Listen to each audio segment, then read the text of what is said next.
নমস্কাৰ বন্ধু বান্ধৱীসকল, স্বাগতম জনাইছোঁ মোৰ আজি এটা ভিডিঅ'লৈ। আজি আমি সকলো ভাদ মাহৰ বাবে পবিত্ৰ ধাম ঢেকীয়াখোৱা আৰু মইনাপৰীয়া নামঘৰলৈ বুলি যাবলৈ ওলাইছোঁ। চাই থাকিব ভিডিঅ'টো আপোনালোকে। এয়া আমি গাড়ীত উঠিলোঁ আৰু যাবলৈ তেল ভৰাই আছে এইফালে।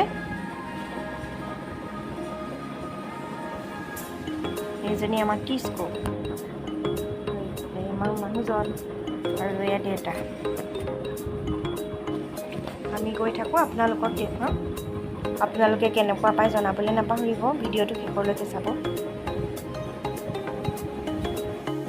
অৱশেষত আমি আহি ঢেকীয়াখোৱা নামঘৰ পালোহি। এয়া চাওকচোন, ঢেকীয়াখোৱা নামঘৰৰ মূল তোৰণখন, আৰু সেইখন তোৰণ নতুনকৈ বনাইছে। কিমান যে শুৱনি দেখিছে ৰাতি, কিন্তু ভালকৈ ভিডিঅ' কৰিবলৈ নোৱাৰিলোঁ, যিহেতু মই গাড়ীৰ পিছৰ ছিটত আছিলোঁ। অলপ ভিডিঅ' কৰাত অসুবিধা হ'ল। এয়া আমি ভিতৰলৈ সোমাই আহিছোঁ। দুফালে দুজনা হাতী আৰু এটা ছাতি ধৰি আছে। এয়া আমাৰ ল'ৰাটো দেউতাকৰ লগত গৈছে। ভৰি যে ধুবলৈ কি ধুনীয়াকৈ সুবিধা কৰি দিছে চাওকচোন। অনবৰতে অহৰহে পানী আহি আছে তাৰ পৰা। তাত পাইপ আছে, পাইপেৰে পানী আহি আছে। ব'লক আমি ভিতৰ ভাগলৈ যাওঁ। কিমান ভক্তৰ সমাগম। আমি ভাবিছিলোঁ ৰাতি যাম, অকণমান আৰামত যাব পাৰিম, কিন্তু ক'ত ৰাতিওতো ভক্তৰ একদম সমানে একদম আগমন চলিয়ে আছে ভক্তপ্ৰাণ ৰাইজৰ। দিনত নাহিলোঁ, কিয়নো ল'ৰা ছোৱালীলৈ দিনত খুব গৰম পৰিছে, যিহেতু আহিবলৈ বৰ কষ্ট হয়। সেইকাৰণে আমি সন্ধিয়া অহাৰ প্লেনিং বনালোঁ। আজি ঘৰৰ সকলো মিলি একেলগে আহিছোঁ, খুব ভাল লাগিছে। এইবোৰ ভগৱান শ্ৰীকৃষ্ণৰ অৱতাৰবোৰৰ ছবি ইয়াত অংকন কৰি থোৱা আছে। বৰ ধুনীয়াকৈ অংকন কৰিছে, খুব ভাল লাগিছে। আগতেও আহিছোঁ বাৰু, সৰুতে আহিছোঁ মাহঁতৰ লগত, কেইবাবাৰো অহা হৈছে, কিন্তু বিয়াৰ পিছত প্ৰথম। বহুত দিনৰ পৰা আশা কৰি আছিলোঁ আহিম বুলি, আহিবলৈ সময় মিলা নাছিলে। আৰু আজি মানে কি হ'ল, বিশেষ এটা আশা লৈ আহিছিলোঁ। এইফালে চাকি জ্বলোৱাবলৈ সুবিধা আছে, আমি ইয়াত চাকি জ্বলাই লওঁগৈ। বহুত দিনৰ পৰা মনতে ভাবি আছিলোঁ ঢেকীয়াখোৱা নামঘৰলৈ গ'লে এপাৰ ৰূপৰ ফুল আগবঢ়াম বুলি। আজি সেই সপোনটো পূৰ হ'ল।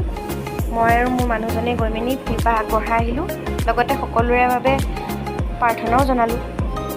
সেয়া তাত দেখিছেনে, ইমান ধুনীয়াকৈ যে মেলা বহিছে, কিমান যে এটা ডাঙৰ মানে উৎসৱৰ নিচিনা পৰিৱেশ হৈছে।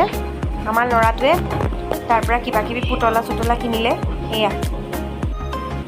এয়া হৈছে মইনাপৰীয়া নামঘৰ। ঢেকীয়াখোৱা নামঘৰৰ নিচেই কাষতে থকা এই ভাগ হৈছে মইনাপৰীয়া নামঘৰ। যিহেতু আমি ঢেকীয়াখোৱা নামঘৰ দৰ্শন কৰিলোঁ, গতিকেলৈ ভাবিলোঁ মইনাপৰীয়া নামঘৰো এবাৰ দৰ্শন কৰি আহোঁ। ইমান ধুনীয়া পৰিৱেশ, ইমান পৰিষ্কাৰ পৰিচ্ছন্নতা। দিনৰ ভাগত ইয়াত বহুত ভক্তৰ সমাগম ঘটিছিলে। যিহেতু এতিয়া ৰাতি হ'ল, প্ৰায় 10:30মান বাজিলে, গতিকেলৈ ভক্তৰ সমাগম কমিছে। এতিয়া আছে আৰু অলপ। এতিয়া আমি পোনপ্ৰথমে গৈ চাকি গছ জ্বলাই লওঁগৈ। আৰু আমাৰ দেহা এইফালে চাবচোন, আইতাকৰ লগত গৈ আছে। সি মোক পাত্তাই দিয়া নাই, সি অকল আইতাকৰ লগতে আছে। আইতাক তিনিগৰাকী গৈছে, তিনিগৰাকীৰ লগতে ঘূৰি ফুৰিছে অকল। এয়া চাকি জ্বলোৱা স্থান, চাওকচোন কিমান ভক্তসকলে চাকি জ্বলাই থৈছে। সকলোৰে মনৰ আশা পূৰণ হওক। এয়া হৈছে গ্ৰাহ গজেন্দ্ৰৰ মূৰ্তি ভাগ। ইয়াত আমাৰ দেহাই খুব ফূৰ্তি পাইছে। আৰু এই দেখিছে যে হাতীটোক কোচত ল'বলৈ চেষ্টা কৰি আছে, বেচেৰাই কোচত ল'বকে নোৱাৰিলে। আৰু আমি এতিয়া তাৰ পৰা ওলাই আহিলোঁ, আৰু আহি আমি এতিয়া জাজি পালোঁহি। আৰু এতিয়া আমি ক'ৰবাত কিবা এটা খাওঁ বুলি ভাবিলোঁ। নীলকণ্ঠলৈ গৈছিলোঁ, নীলকণ্ঠ বন্ধ কৰিলে। আৰু এতিয়া আমি আহিলোঁ এখন অৰিণী ধাবা। ইয়াতে আমি ৰাতিৰ আহাৰটো ইয়াত গ্ৰহণ কৰিম। কি কৰোঁ আপোনালোকক দেখুৱাই থাকিম। এইফালে এতিয়া আমি সকলো বহি ল'লোঁ ৰাতিৰ আহাৰ গ্ৰহণ কৰিবলৈ। এতিয়া প্ৰায় 11:30 বাজি গ'ল।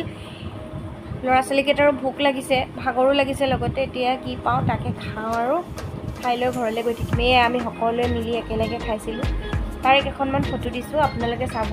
আজিৰ ভিডিঅ'টো ইমানতে সমাপ্ত কৰিছোঁ। যদি ভিডিঅ'টো চাই ভাল পালে তেতিয়াহ'লে লাইক, কমেণ্ট আৰু শ্বেয়াৰ কৰিবলৈ নাপাহৰিব। বাই।